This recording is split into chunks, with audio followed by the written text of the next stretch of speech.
ఇవన్నీ కూడా technicians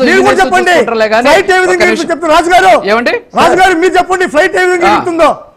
flight ఏ విధంగా ఎగురుతుంది చెప్పండి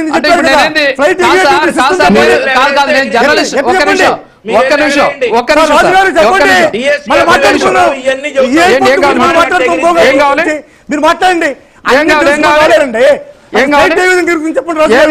చెప్పండి సచ్ చేయండి సచ్ సార్ రాజు గారు సచ్ చేయండి ఏంటంటే ఏం కావాలి ఫ్లైట్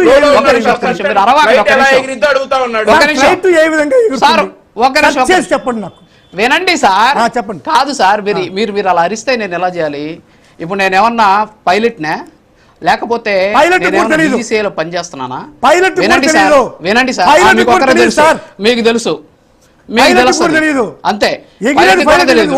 దోలేవాడికే తెలియనప్పుడు విమానం దోలేవాడికి తెలియనప్పుడు మీకు తెలుస్తుంది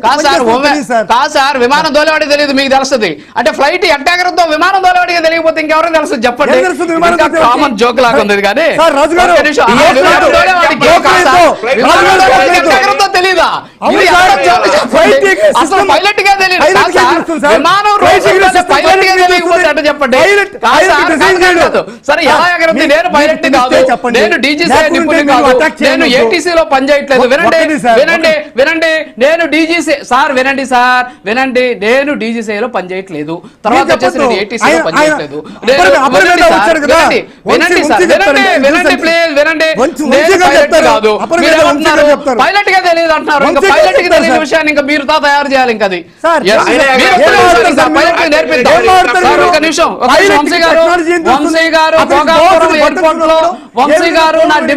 వంశీ గారు నా డిమాండ్ భోగాపురం ఎయిర్పోర్ట్ లో మీరు విమానయాన సంస్థకు సంబంధించినటువంటి మీరు అవసరమైతే రామ్మోహన్ నాయుడు గారితో మాట్లాడండి పైలట్లకి మన మధుసూదన్ రెడ్డి గారి చేత శిక్షణ ఇప్పించండి విమానం ఎలా ఎగురుతుంది అనేది పైలట్లు కూడా తెలియనటువంటి పరిస్థితి నేర్పించండి ఇది నా డిమాండ్ ఒక్క నిమిషం నేను డిబేట్ క్లోజ్ చేస్తున్నాను గూగుల్ అడిగితే తెలియదు సార్ గూగుల్ కాదు పైలట్ గా తెలియదంటే గూగుల్ నేనేం చేయాలి ఒక్క నిమిషం డిబేట్ క్లోజ్ చేస్తున్నాం అయినా వదిలేదు సార్ డిబేట్ సార్ ప్లీజ్